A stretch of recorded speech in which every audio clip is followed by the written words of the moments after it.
feet. Wanna drink my wine. Wanna move my feet. Wanna drink my wine. Wanna move my feet. Wanna drink my wine. Wanna move my feet. Wanna drink my wine.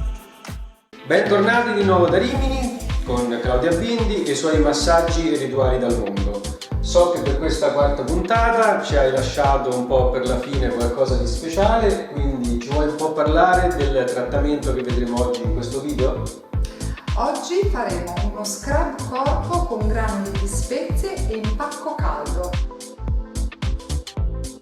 Ho pensato di concludere questo viaggio intorno al mondo del benessere con questo rituale di bellezza e purificazione e detossinazione.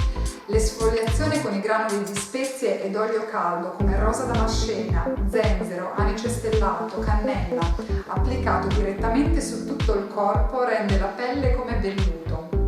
La maschera di polvere di rosa damascena dona una luminosità senza eguali al viso, tonificando i tessuti e contrastando i segni del tempo.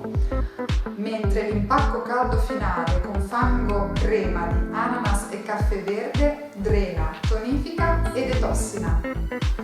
Il profumo emanato dai fiori, erbe e spezie stimola direttamente il sistema limbico, amplificando così gli effetti benefici del trattamento.